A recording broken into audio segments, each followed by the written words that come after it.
Mm-hmm. These technical things always, yeah, just at the last.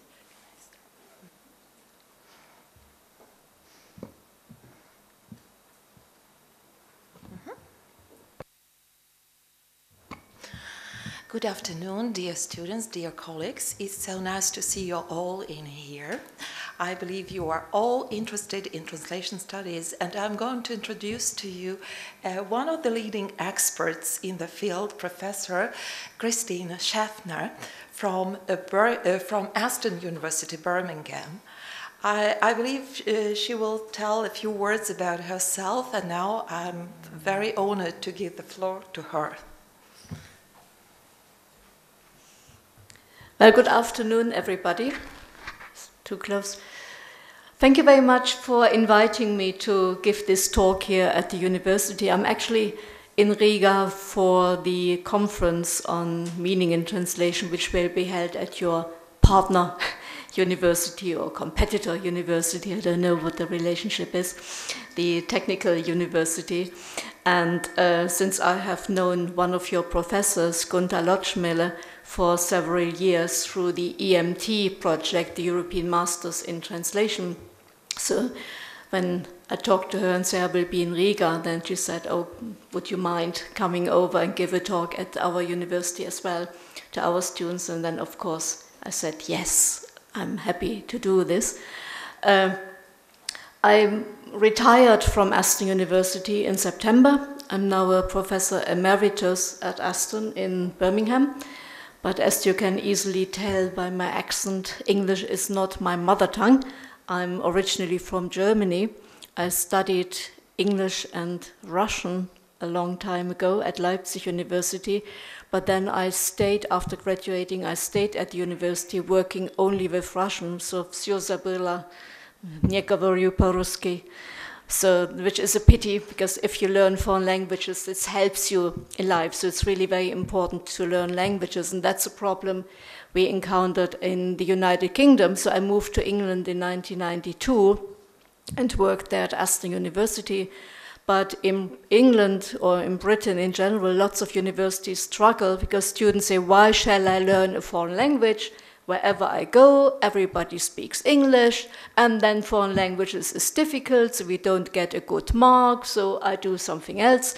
And then obviously and then the government decided 10 years ago that foreign languages at the secondary level are no longer obligatory, so then students dropped the language. Then if you don't study a language at school, then it's very difficult to say, I want to carry on with languages at universities. So some universities already closed down their language departments, and that this is some threat we are all British universities are under. So that you say, if you don't have enough students to keep a program going, then you are in danger that they stop the program.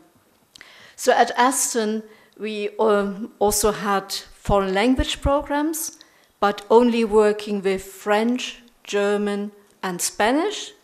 And we also have master programs in translation, so 3 master programs in translation. One is called Masters in Translation in a European Context, and this is the program which is also in the EMT network like yours, so we are partners in the EMT. And then there's another program in Translation Studies, which is a bit more theoretical, and one combining TESOL, teaching English to speakers of other languages, and translation. So a combination, some modules focusing on teaching English and some focusing on translation. So students can choose then for their master dissertation whether they want to do a dissertation for the translation part of it or for the teaching part of it. So, as I said, I've been working at Aston since 1992 and stopped teaching there in the autumn last year.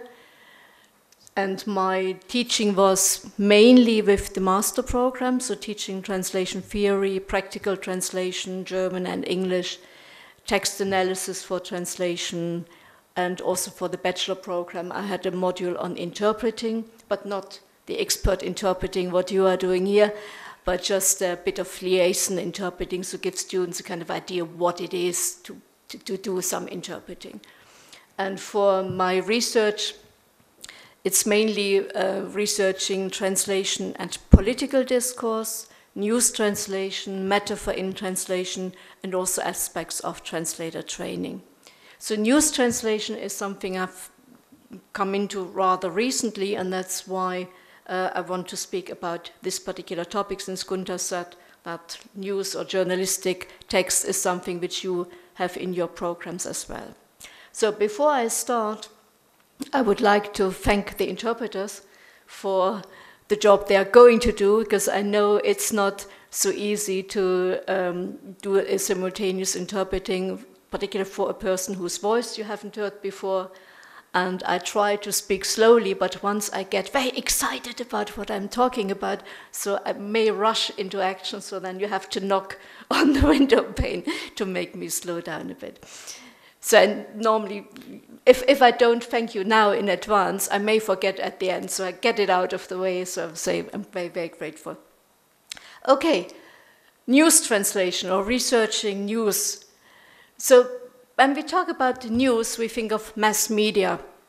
And the mass media, so they have a function in society. So not only for disseminating information, so sending information out, but it's also through the mass media that knowledge is distributed, that also knowledge is created. We as readers will learn quite a lot about what's happening from reading the news or watching the news. And also media have a very important role for opinion forming, for influencing the opinion, our opinion. So what we read, how we react to what's going on in the world is very much informed also by the media which we engage with. So when we talk about media, it's variety. So we have the print media, newspapers, news magazine, they're getting more and more by those, but also radio and TV is very important. And also these days quite a lot of information comes through the internet. So we don't necessarily subscribe to a print newspaper anymore, which we read in the morning while we're having breakfast or sitting on the bus or on the tram. But a lot of information now is we have our smartphones, and that's where we look at what's happening in the world. And I put my dots because there are more things which come under the label of media or mass media. And also, when we talk about media, it's a variety of texts, a variety of genres. So we have the news reports just telling us what has happened, so short news items, longer news items. They are mainly informative, but not purely informative, because the way you write the news can also have some opinion forming element in it. Then obviously we have the editorials, the comment pages, the opinion articles, which are predominantly argumentative, so engaging with a particular political topic and commenting on it. But in newspapers we also find readers' letters, which can have a variety of functions, can also be informative or argumentative, persuasive, for example. And when we look at TV, or we open the newspaper, we also have a lot of other texts. We find advertisements, job offers. So it's, when we talk about media, so it's not just one kind of text which we find, but quite a variety. And also, quite a lot of those texts, in particular also when we think about TV, are multimodal texts. So it's not just the written word, but the texts come in conjunction with photos. There may be tables or charts, anything like this. And also when we think of the internet, we have the interaction. So we have all the hyperlinks, so it's difficult to say what exactly is one text. If you read one text and you have the possibility to click on a hyperlink which leads you to another text, so is this another text, or is this part of the one text you read? So this notion of what constitutes a text, the definition of text, is also something which has been challenged by the new developments of online interaction. So when we say the texts which we, or a lot of the texts which we find in the mass media are produced by journalists. So journalists write text, but they don't sit there and think just what can I write, but the information also comes from their own research. So we can have some articles where you see a journalist was actually present at some particular political event, observed what was going on, and then by what they saw and heard, they write their text. It can also be that they interview other people, so the information they get through interviews, discussions with others, is the input, a source for a journalist producing the text. Or they look at other kinds of text. What have other newspapers said, which quotes are included in the text, and other different possibilities. And also it may differ depending on cultures or different countries where you are. So what status these kind of sources have for local news. So very often local newspapers, regional newspapers, they don't have the means to send journalists to all over the world to say, you go to North Korea, where they had just some big political event and so on the TV before I came here. So you can't send journalists everywhere to have the direct observation to report about. So very often local newspapers rely on international news agencies, so say Reuters or Agence France Presse, CNN, they reported something because they could send a journalist somewhere. So you recycle the news, you get input from sources, and then you write your own article. So this is when you say news texts, journalistic texts more widely, when they use sources which come from somewhere else, and then you report about something in your own newspaper or for a TV report, we can speak of a kind of recontextualization. So you can say there was some initial text or some initial discursive event, like an interview. Somebody interviewed a politician, for example. Or there was an international press conference where President Obama, for example, was welcomed by the German Chancellor Merkel, and then there was a press conference which also got interpreted, and then you have an article about it. So articles in the mass media reporting about some event which had happened before is not the actual discursive event, but it's a form of recontextualization. So it's a different, something happens at a particular time and place, like an interview or a press conference or a party conference or some big conference, some celebratory event, and then at a later time, people read about it in the newspaper, or journalists produce their text. So, and these kinds of recontextualization, so when you have a report about some event which had happened before, they obviously involve transformation. So it's not exactly the initial event as it had happened, which you read about in the newspaper or you watch on TV or you read on an interline source, but it includes some transformations. So I want to give you some examples to make these aspects of recontextualization and transformation to a bit more visible and clearly for you.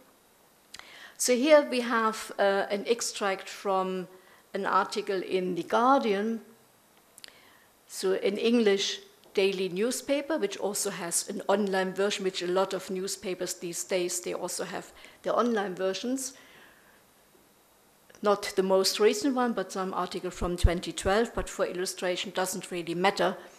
So you see, there was a headline, Angela Merkel casts doubt on saving Greece from financial meltdown. So it's a finance crisis which we experienced a few years ago. So then you have a lead, so the big headline at the top, then followed by lead. The German Chancellor speaks candidly to The Guardian. So she speaks to The Guardian, so kind of interview the German politician talking to a newspaper, and 5 other leading European newspapers as part of a unique collaboration to explore the EU's predicament. So we learn here The Guardian talked to the German Chancellor, but there were 5 other newspapers as well. You don't know whom. They are not mentioned in this particular article here. So the article was published first online on the website of The Guardian. It actually tells you the time and the date when it was published, and then the day later it appeared on page 1, the first page of the print version of The Guardian, so the main section. So, but I said the other newspapers are not mentioned here. So, when you look at, think, okay, so it's the German chancellor, so let's assume a German newspaper was present as well. So you do, as a researcher, you do some Google search to find out, give your keywords, Merkel, Guardian, interview, Greece, finance. So they took me to the Süddeutsche Zeitung, which is a German daily newspaper. And they also mentioned on their website that the complete interview would show up in the hard copy on Thursday. And they mentioned here, so this interview was conducted for the newspapers El País, which is a Spanish one, Gazeta Wyborcza. Who was Polish? Somebody Polish? No? But okay. So if I give wrong pronunciations, so for languages I don't know, just let me know. The Polish one, The Guardian, that's the English, La Stampa, an Italian newspaper, Le Monde, the French one, and the German Süddeutsche Zeitung. So here in the German newspaper, they are telling us this was an interview she gave to 6 European newspapers. Le Monde also, some of you have French here, I know, yeah? So in an interview with given to 5 European daily newspapers, among those, Le Monde and Süddeutsche Zeitung, so they don't mention the others. So it's already quite interesting to see. So there are 6 newspapers who interview the German Chancellor, and then all of them report about it, but it's already how they indicate to the readers which the 6 newspapers are, is interesting to see that they have differences here. Yes, and she talks about her vision for the Euro crisis. So the German one also then, here is a link, so there was a short article, and then say here you now can link to the complete interview as it was conducted, yeah? And it also says she only gives interviews on the topic of the Euro crisis very rarely, so each syllable she utters is closely interpreted by her EU partners, so politicians want to see, particularly at the time of political crisis, what do the others think, and some false interpretation or false weighting can already lead to turbulences on the financial market. But here she used 1 hour to talk to, and now you get names of journalists, but you see only 3 names are given here. So it was 6 newspapers she gave the interview to. She talked to 3 journalists, name given. And then you have a photo in the German newspaper which shows her, and the caption is just interview Merkel during her interview with these German newspapers and other media, so in her office. So you don't get any kind of indication of who is who. And also you don't know the language of 6 newspapers, which languages are involved here. Is there one of them an interpreter? Don't know. So newspapers they're not always upfront with giving you the detailed, exact information about what happened. But this is something which, for my interest, or for all our interest, when you're working with languages, when you work with translation, when you're interested in interpreting, and you come across information like this, so say, well, translation interpreting must have been involved here. Yeah? So what was going on? But in the newspapers, it's invisible. So this interview was translated, so we find the complete transcript on the German website, and it was translated into English, French, Spanish, Italian, and Polish. I still don't know about the interpreting, what went on. Yeah? But it was translated from the German into the other languages and was published on the websites of the embassies of the respective countries. And it was translated by the department, the translation department of the German government. That's because I was talking to some of them, said, yes, we did the translation, but the translation was done on the basis of the transcript.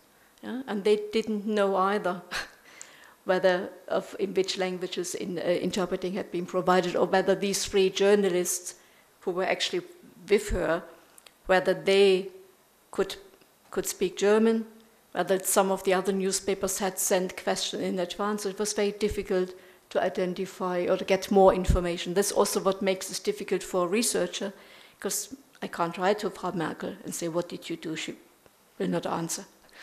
And particularly not retrospectively, if you come 5 weeks afterwards, say, oh, I saw something in the newspaper, what happened there?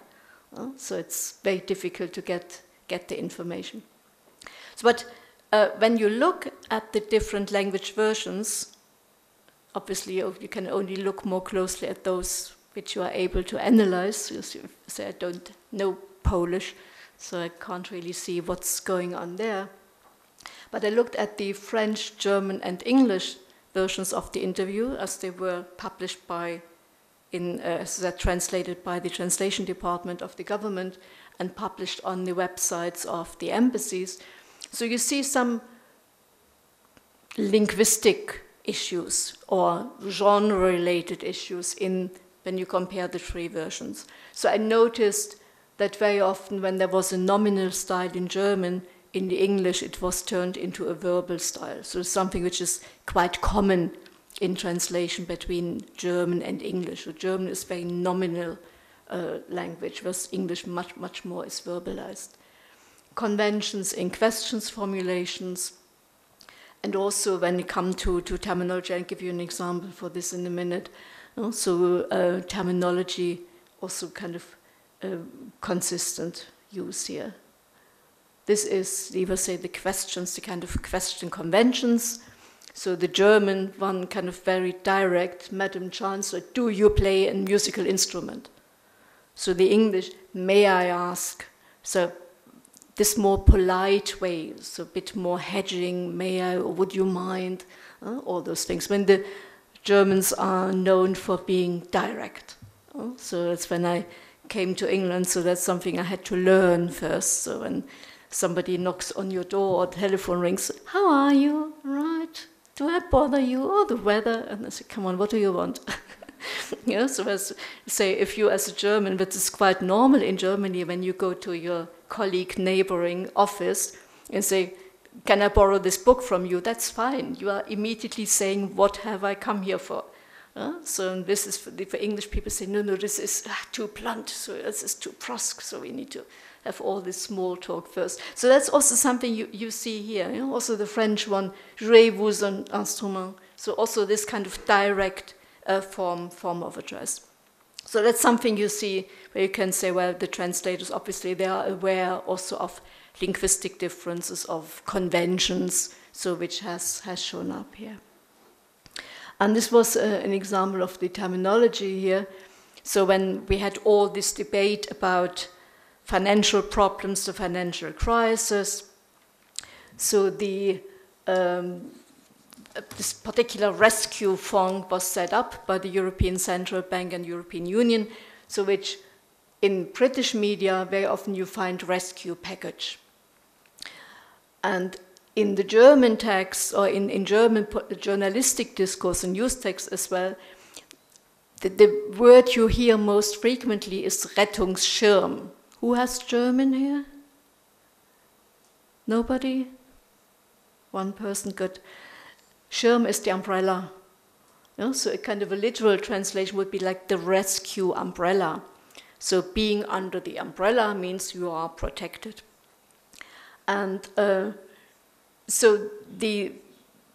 also the French one, Fond de Secours, they used more the official term. So this German rescue umbrella, Rettungsschirm, is a metaphorical expression, which is, there's also a more official label there, der Europäische Finanzstabilitätsfonds or whatever kind of complex term it is, but this umbrella image has been used more widely.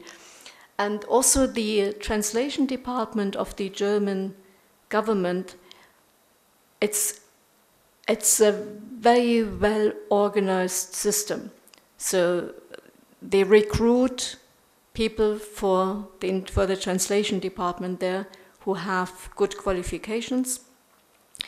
They have fantastic building with nice big offices, and they have a fantastic terminology department, so as they also the translators, so when they come across some kind of new discourse or new formulations, in their translation they already mark some of these choices to be entered into the terminology data bank for the government.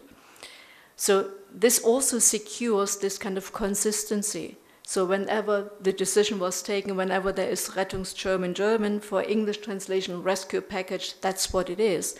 So if you look at translations into English done by the translation service of the government, you find this constant, the same use. So if you look at newspaper articles or news translated text into English, there's more variation. Yeah? So this terminology department, they are helping the translators to make sure that you have consistency. They also have a very interesting system of checking, revising. So all translations are revised by another translator, and it's already the moment the translation commission arrives, so the top person, the manager, is then recording, say this text needs to be translated, and then she allocates the translator and she allocates the reviser. So then the reviser, so as I said, the translator can already mark in the translation instances where they have done the research. So where they have spent lots of time for checking previous translation or the systematicity, or where they have done some research. Let's say there was an initial quote in the text which you know had been translated before. So when they had done the search, so they can also mark it in translation, like helping the reviser, say you don't need to check this one, here is what I have already done. So then the reviser, when they come with particular suggestions, they then would go back to the translator, since they're all in the same building on the same corridors, so it's very easy to actually walk across and sit together, so that they jointly then decide what will be done, which is a very, very good system to ensure the consistency there here. And there's some other differences I noticed, because also, so once the texts were published, so this sentence which I've underlined here shows other countries such as Germany and those in the Eastern EU have been through difficult labor market reform. So this sentence shows up in the English and in the French text, but not in the German. So it's again something which, as a researcher, makes you want to say, well, but the German text was the original, was the source text, so how come that you have something in two other language versions that I didn't look at the others here, so which is not there. So it also shows you that some additional revision process must have happened. So somebody who was in charge and saying, this is the version we now put on the web, I give you the okay, so that different people must have been in place here. So that either this sentence was omitted, probably was omitted from the German text, and then this person who had decided did not go back to the translators. So raises a number of questions for what exactly are these processes, so what's going on in the institution, in the translation department, so who decides what happens and how come we have such differences as well with omissions and additions. I want to give you another example. Somebody you may be a bit more familiar with than Angela Merkel, the Russian President Putin. This is an interview which goes back to 2007, when Russia was still a member of the G8 group. And there was a G8 summit meeting in Germany. And on the day before, Putin had given an interview, again kind of multilingual one here, to 8 journalists. So the G8 from each member country of the G8 group. One newspaper had been selected, the Spiegel for Germany, the Times for the UK, Le Figaro for France, Kommersant, the Russian newspaper you may know, Wall Street Journal from the USA, Globe and Mail from Canada, Corriere della Sera from Italy, and the Japanese one. So, and they were allowed to send one journalist to have this interview with Putin. So it was held in his residence, was going on for several hours. There was a dinner halfway through where they were all together. So each of the news, I couldn't get the American one, so I had to pay for it, so this is missing, and I couldn't get the Japanese one for obvious reasons. I had no idea with writing Japanese actually how to find it. And there is Information Clearinghouse, which is on its own website, it presents itself as we are an independent media institution. We are absolutely neutral, so we give you the information pure and accurately as nobody else would give you. And they also had a transcript of the interview, everything in English. So all the other newspapers had reports about the interviews. So you don't get the complete interview. Kommersant has the complete one. So there is a short article, but then also a transcript, a link to the complete interview. So you can already see by the number of words the difference. So we had 8 newspapers. We have one event, one interview with one politician, 8 news. So with Merkel we had 6, but obviously it probably were only 3 and the others were just a translation. But here you had 8 newspapers, each one could send one journalist who even gets something to eat to interview Putin at the same time, at the same place, and then each of the newspaper reports about this particular interview, but only Information Clearinghouse, which wasn't actually there, has a complete transcript. The others have reports about this interview happened, and you have extracts, so some news articles with inclusion of direct quotes, but very often a mixture of direct and indirect quotes. So just looking at the number of words already shows you that there was this recontextualization, and what I mentioned, it goes along with information selection. So how much do I actually pick from the information? And the other thing is how the texts are contextualized. So the title, the main title, already sets the reader up about what is this text going to say. And if you look at the different headings here, so the Information Clearinghouse just has neutral interview. Der Spiegel, the German weekly magazine, a direct quote, I am a true Democrat. Yeah? And Spiegel also has an English version. So you have the German weekly magazine, and then there is an English version which is available online. So the same title here, quoted. The Times also opted for this one. I'm a pure and absolute Democrat. It's a tragedy that I'm the only one. Le Figaro, the French, Putin. Russia must choose its targets in Europe. So it's the military element here. Globe and Mail, Putin threatens to target Europe. So it's this, yeah, for both. And the same for Corriere della Sera.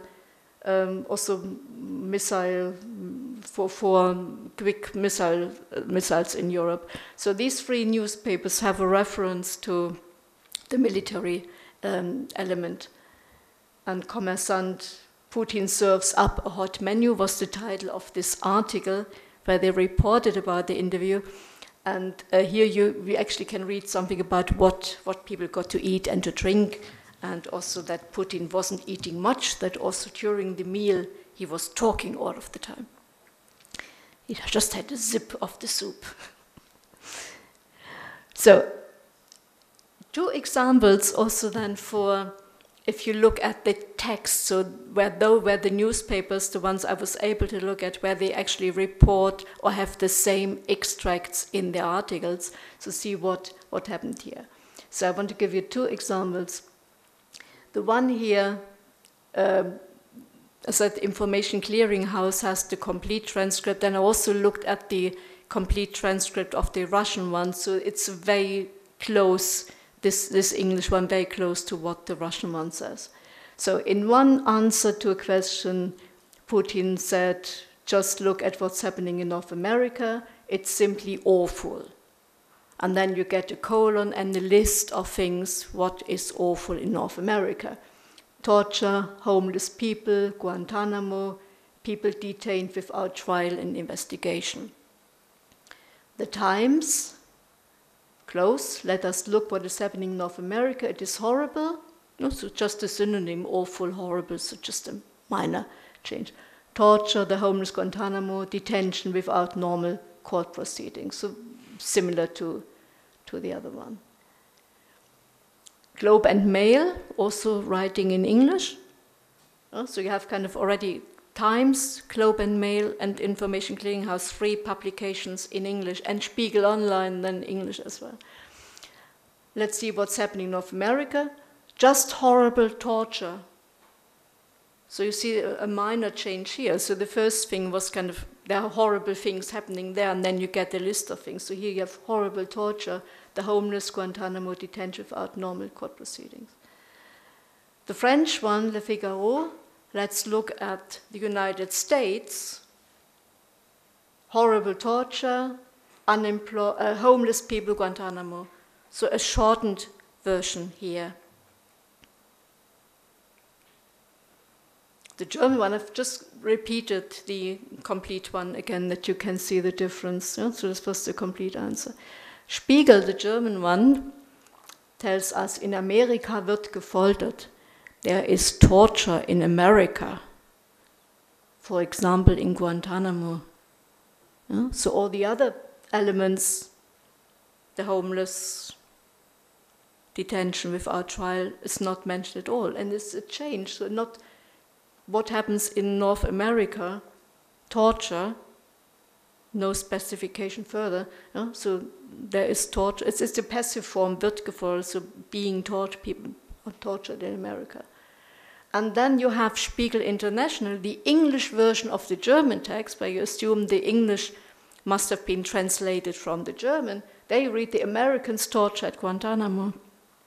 So quite a change also here. What has happened in these different newspaper articles. The Italian one has something, we do not have death penalty and homeless people in Guantanamo and torture. So it's not, this North America is not there, it's all a bit like turned, we in Italy, we do not have all these nasty things.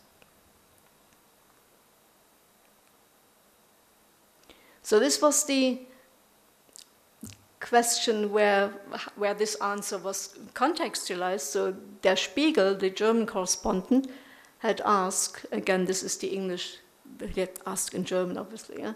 Mr. President, the former German Chancellor Gerhard Schröder called you a pure Democrat. That's also the motivation for the title of the text. So do you consider yourself such? So let's see how the answer is contextualized. Laughs. Am I a pure Democrat? So a question is asked, which is a bit tricky. Yeah, so also then laughs first, and then the question gets repeated. Of course, I am absolutely. Oh, so you could say, well, is it a bit humorous, maybe? Oh, so the way he answers. Do you know what the problem is? Not even a problem, but a real tragedy. The problem is that I'm all alone, the only one of my kind in the whole wide world. And then we have this, yeah? Just look at what's happening there. There's no one to talk to since Mahatma Gandhi died. So, I mean, the way it is presented here gives you a bit of impression that there was a kind of relaxation in the interview when this came up. So just look at this bit. So the question was, are you, so English laughs, the Russian one as well indicates смеется, являюсь ли демократом, чистым водой, конечно, абсолютный и чистый демократ. Le Figaro, Gerhard Schröder called you a pure Democrat. Are you really? Answer, yes, of course. So this contextualization, this framing of laughing and am I, maybe. So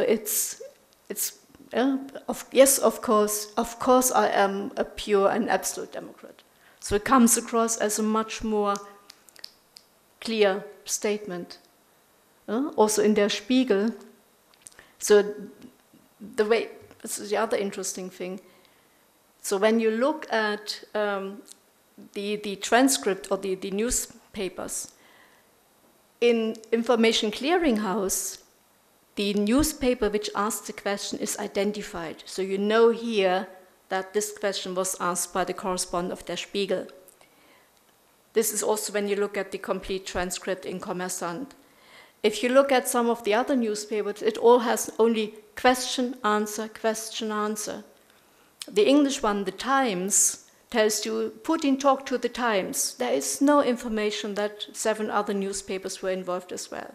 And then you just, as a reader, you get the impression that all questions were asked by the Times journalist and the answer to them.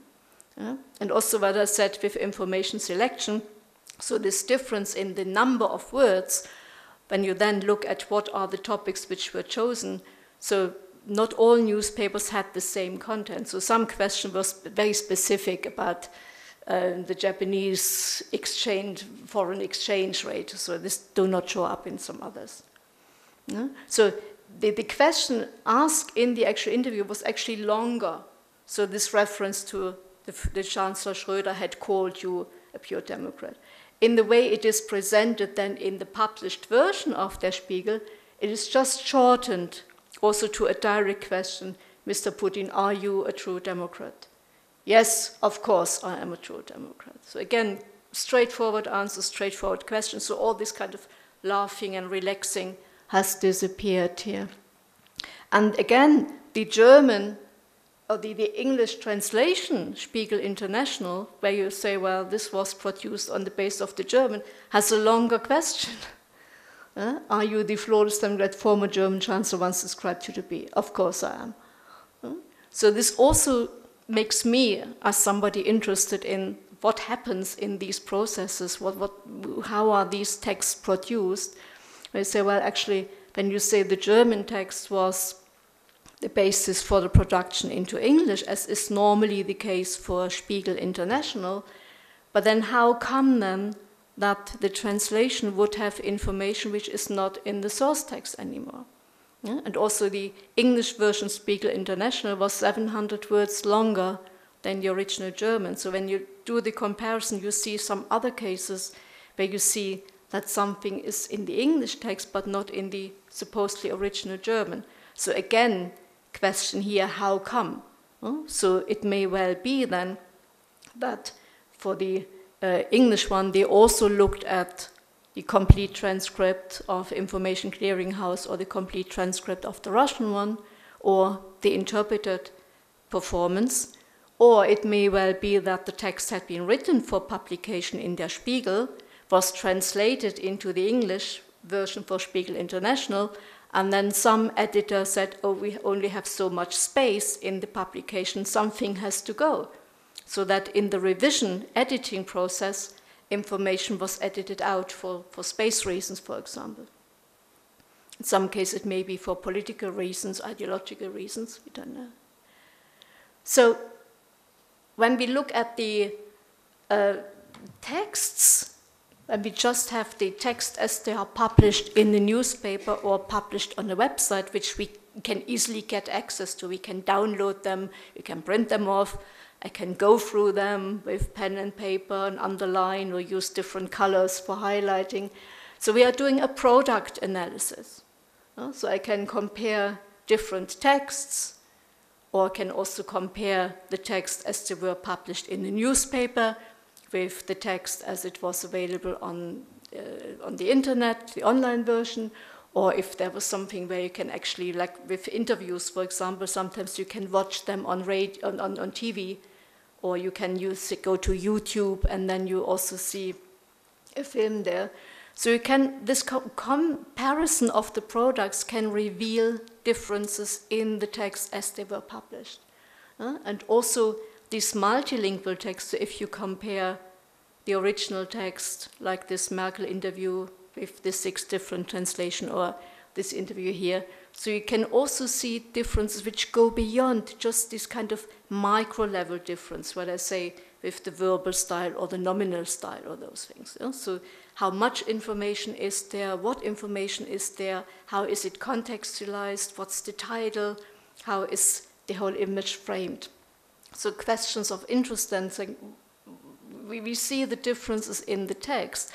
How do they come about? What were the reasons for these differences we see in the text? And where was translation interpreting involved? So what role did translation and interpreting play? So it's, as I say, it's very difficult because very often what motivated me is I read something in the newspaper or I hear something on TV in the news, something happened, somebody was present or there was an interview. I say, oh, I want to find out.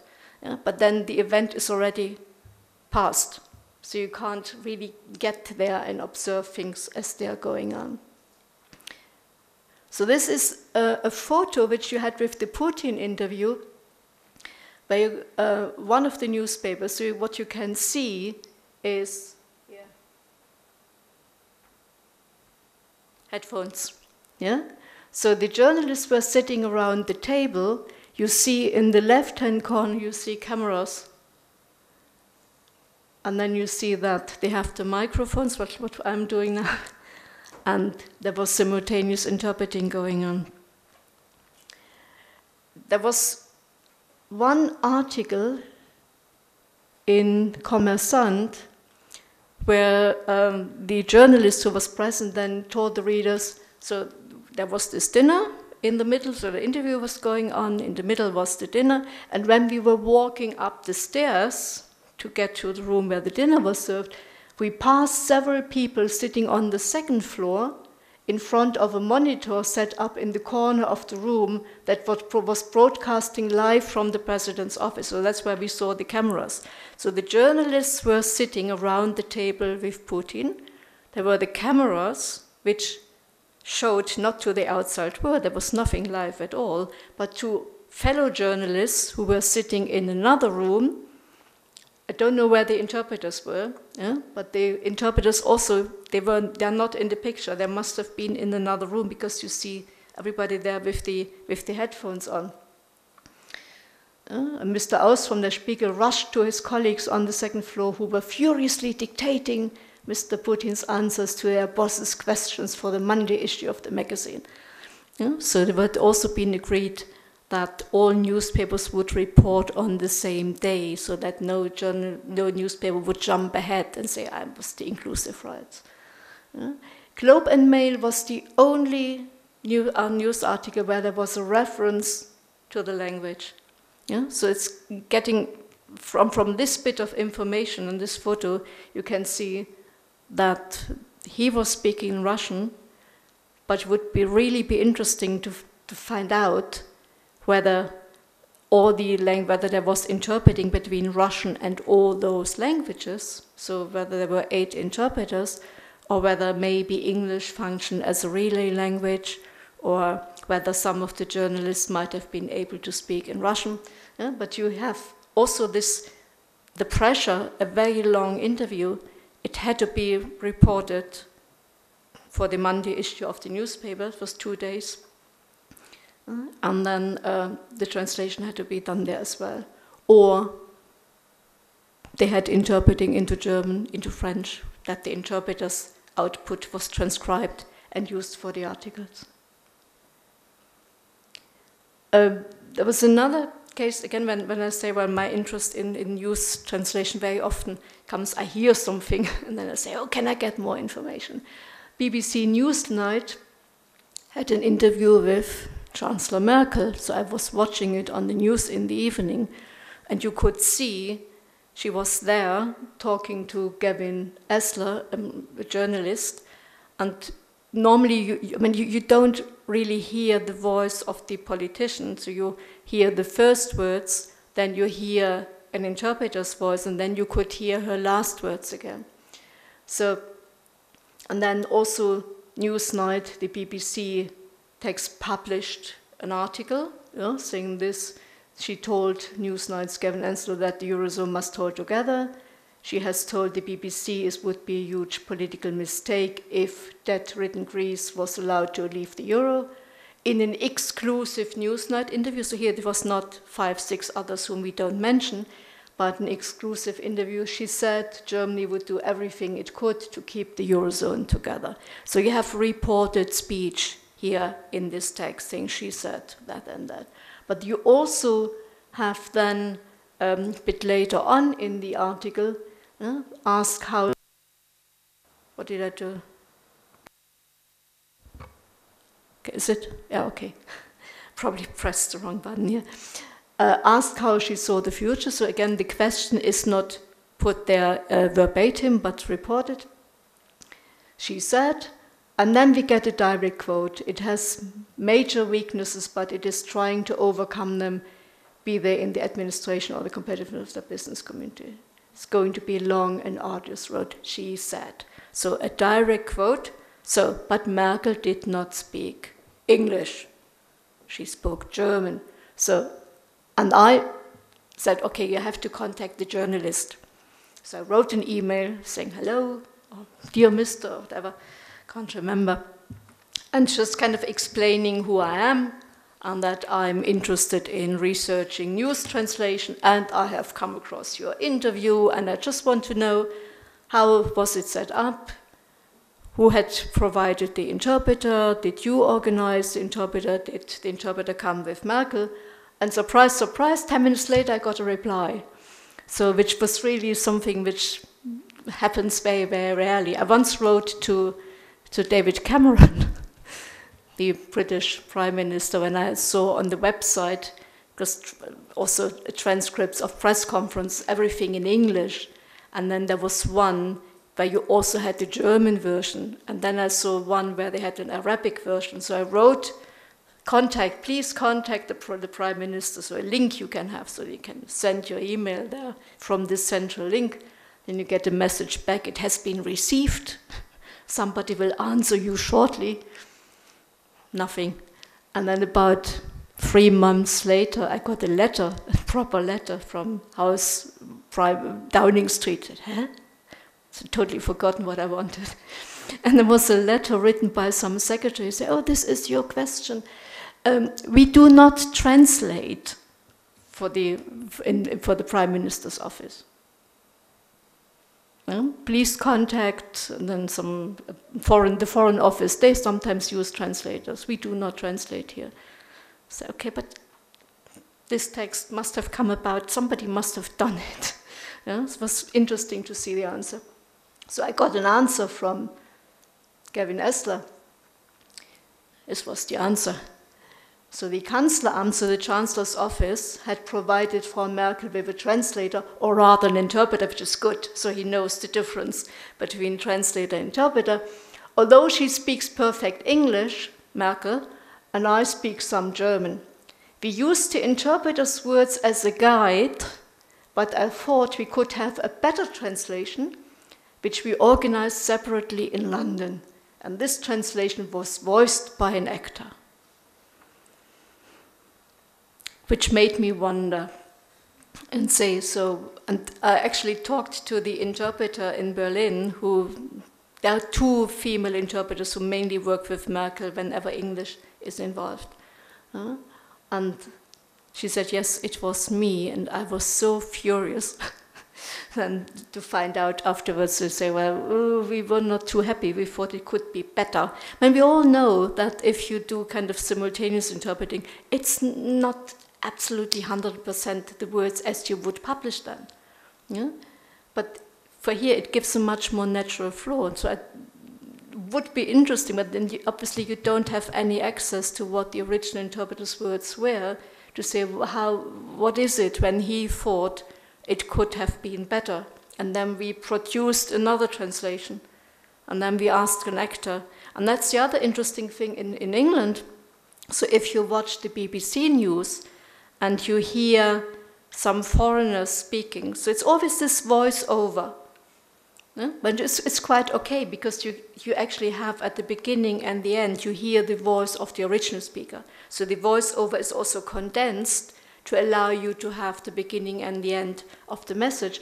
But they're always using an actor who speaks in the accent of the original speaker.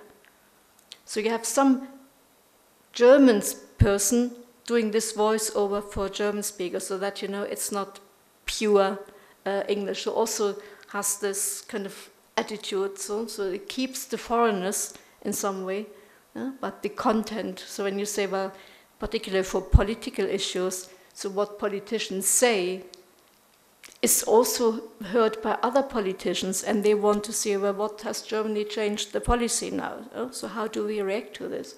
And then if you say, well, actually, this is not what she said, this might not have been how the interpreter had initially interpreted it, but this is what the journalist thought could be done better. So processes, what happens in the respective institutions is something which would be very interesting to find out, but it's a bit difficult to do. So whenever you read newspapers, it's quite normal that we come across references, and not just, here I showed you this one, in both cases, one interview with Merkel, one interview with Putin, but also in news, it's not only one source which is quoted, but you have quite a combination, like this one here, North Korea. So South Korea's unification minister said on Monday, he told a meeting with MPs at the assembly, the Yonhap news agency said.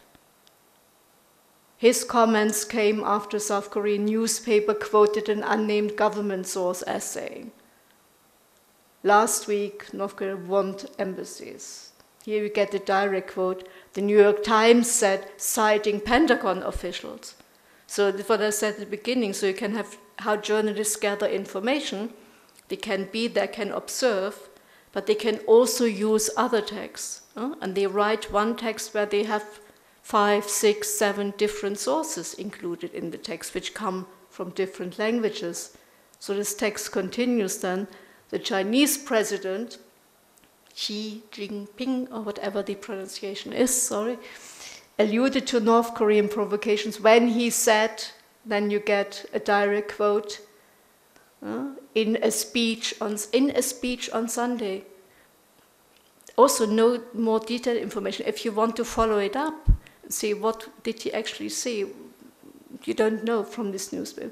In a telephone conversation with the UN Secretary Ban Ki-moon at the weekend, China's Foreign Minister Wang Yi said, direct quote, so a telephone conversation between a Chinese politician and the UN Secretary. Ban Ki is from, where is he, Malaysia? Not quite sure, the current UN Secretary, what is his nationality? South Korea. Is he? Yeah. Okay. Yeah. So don't know in which language they were talking, but you get a direct quote in English according to the ministry's website. So did the Chinese ministry then have an English version of their website where they said what the minister had been talking on the phone? So when you go home tonight and open a newspaper, have a look at some of these texts. So it's quite normal journalistic reporting. You have direct quotes presented as direct speech. This is what the person said, but you know for sure that the original language must have been another one. So translation is involved. Oops. So recontextualization is that writing in newspapers about some other political event, was it an event, an interview, a speech, or several speeches, involves recontextualization. So we have information selection. As I showed you with the word length differences, so journalists select what information do I want to put in my newspapers, which happened then that omissions are quite naturally. And this is determined by their own aims, their own national interests, political aspects, ideological aspects. So you see differences in the way information is arranged. Text is restructured, so these news reports I had about the interviews, so the information, the order of the information is different, it's not exactly the same. You get when the information is included in the text, so I say it's not normal, it's not direct speech throughout, like in an interview, but if you have a report about an interview, so then also you find syntactic adaptations, stylistic adaptations to make the text fit the syntactic structure. So like what we saw in this one here, yeah, when he said no country should be allowed. So it's an extract of the speech, adapted, syntactically adapted to the structure of the English text. So in recontextualization always involves some filtering of the meaning potentials, as Blackledge said in the book. So this also raises question then, well, when we speak of news translation, is there a kind of transfer of what is actually transferred from one language to another? If you see, we have all these recontextualizations. So when news move along the whole chain from one newspaper to another, from one country to another, so we have quite a number of transformations. So in the case of an interview, for example, you have a transformations from the spoken to the written. So interview is conducted orally, it is interpreted, but then it's written up. So the transcripts you find is already not 100% exactly the oral what was orally said. So then we have the transformations which happen from one language into another. Then we have transformations which occur when we have the complete full text turned into an article, when we have the extractions, where we see omissions, restructuring, rearrangements, and also once the text, before the text gets published, it's checked by revisers or by other journalists. So there's another transformation going on to make the text suitable for the readership. And also sometimes you have transformations of the genre. So when you say originally it was an interview, but then you have a report about an interview. So it's no longer an interview.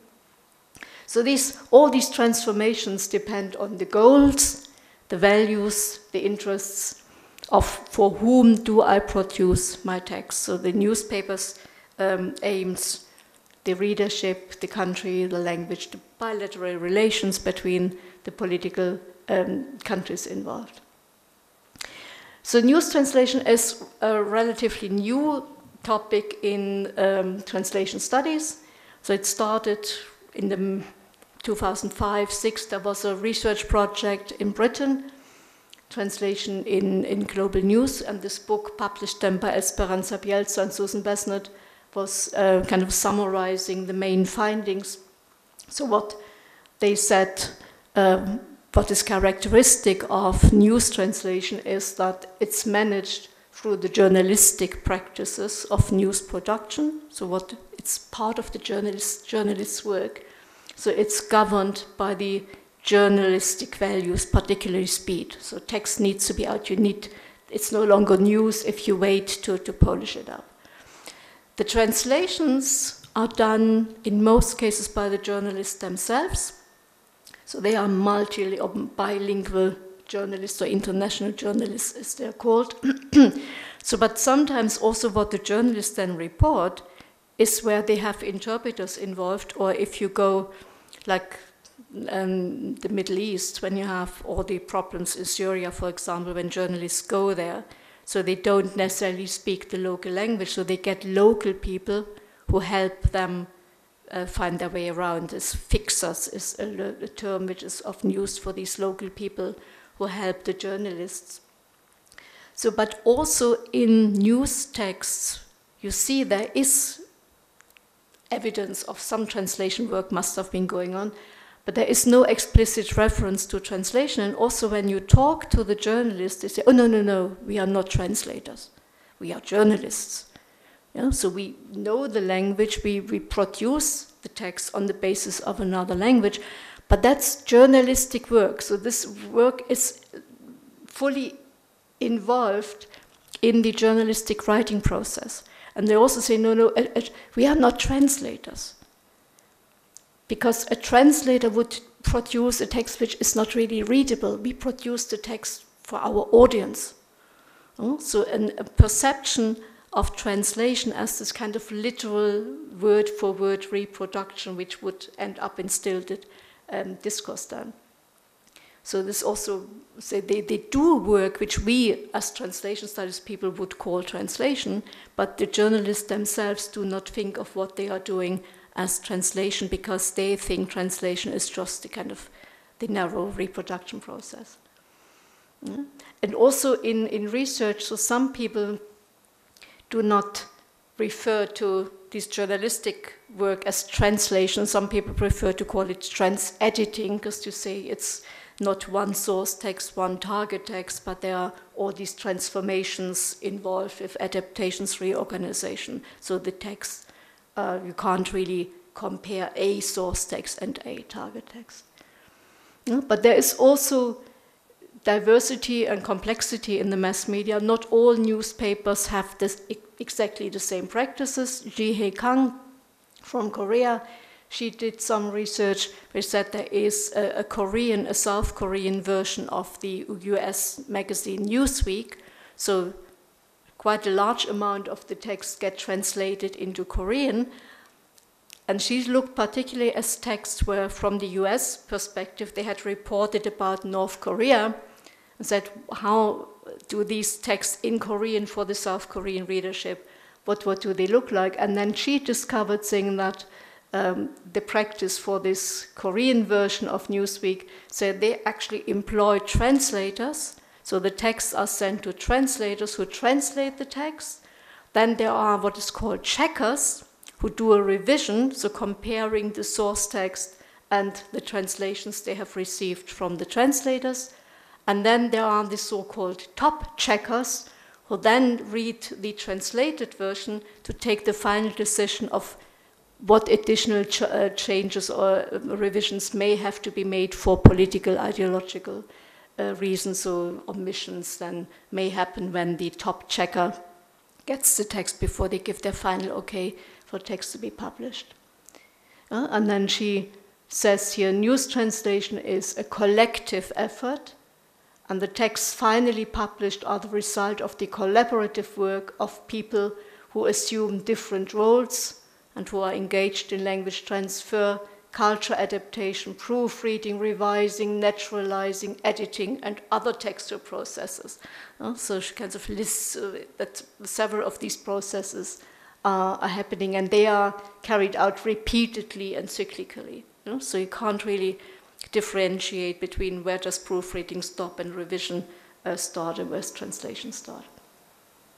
So for researching news translation, I say what's most easily possible to do for a researcher is the product analysis. So you have your text, you can look at the products, you can identify the different strategies which have been employed, and knowing that these strategies are determined by the institutional practices, so what happens in particular news institutions, and these practices in turn are determined by the particular values, institutional policies, institutional values they share. But also, once there is a possibility to combine the research into the products, with researching the practices, the procedures, what's actually going on, who is doing what, who takes which decision, how much information do people get, why have they made particular changes, so which would include observing news production, including the translation as they actually happen in the particular context. So being able to observe journalists when they produce the text, being able to talk to them, have interviews with them, conduct a combination of observation and retrospective interviews, so fieldwork, ethnographic fieldwork. So this kind of combined research could bring some of these practices and the values which guide journalists as translators to light. And there's still quite a long way to go. So as I said, news translation is relatively new within translation studies, but it's also interesting to see that there are now some PhD students and also some master dissertations where people look at smaller projects. I had some of my own master students on the translation program who said, okay, I compare different newspapers, how they report about a particular event, or looking at when Obama was in Germany 3 years ago, there was one student who said, well, I want to see what has happened to the speeches. So the interpreting, what happened, was it simultaneous, was it consecutive, when they were shown live on TV. So said there were several German TV stations which had the live, and they all had their own interpreter. So she said, well, I had asked all my friends to watch different channels and record it for me. And then she looked also at the news, the print media, how they had reported about the speech, what information they had given, and also what changes they were made. So small projects like this can contribute, can gather some information that we can learn more about what's going on. But as I said, it's also not so easy actually to get into contact with the journalists or get into touch with particular media institutions so that they would be happy to let you come. Because you can't, if you say, I want to be there for a week, I want to observe a journalist, this might also be distracting them from their work when you have somebody who says, can I watch what you are doing? I mean, we are not always very happy if somebody wants to watch us teaching or when you do the interpreting. Yeah? Okay, that's all I want to say. I have a few references here, and thank you very much for listening. I think we have a bit of time for questions. Yeah?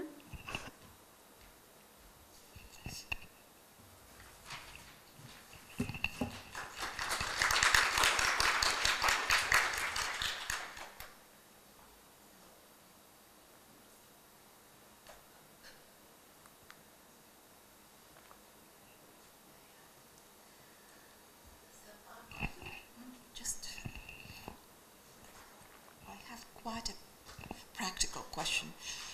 Do you have a course in translation of journalistic text? No specific course for journalistic translation. In our practical translation modules, we tend to work with a variety of texts, and some journalistic texts are part of it, but it's not specific.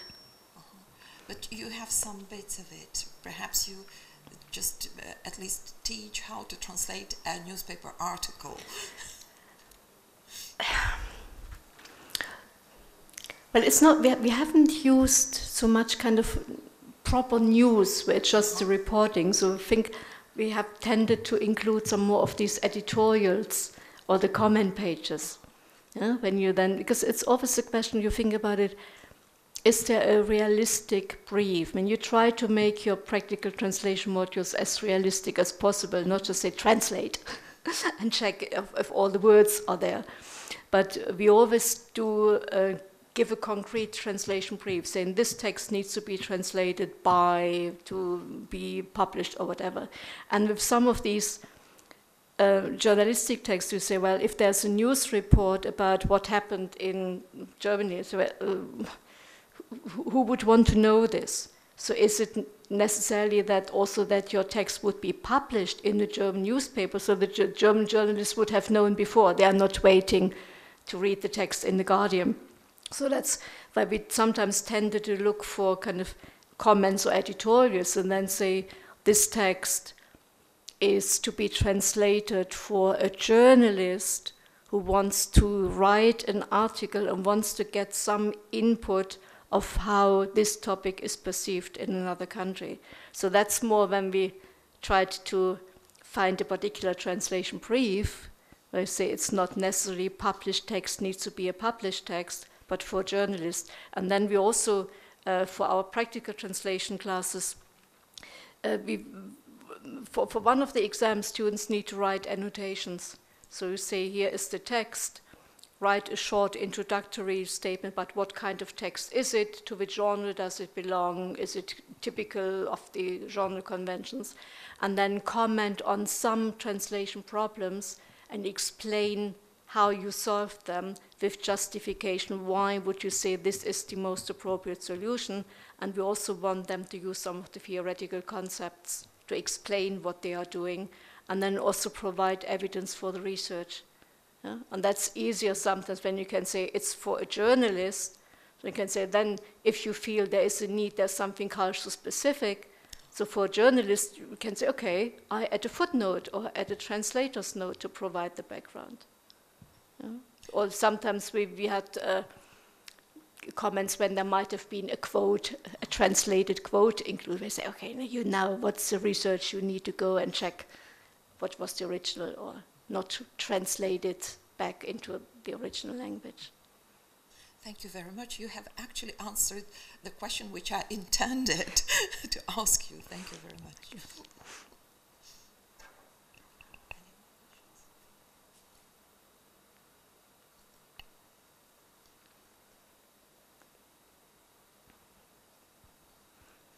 Okay, if there are no more questions, I should say thank you very much. We really enjoyed this presentation. We really enjoyed the time being with you.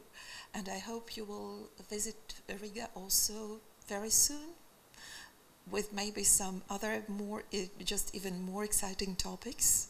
We'll see. And just thank you very much, dear audience.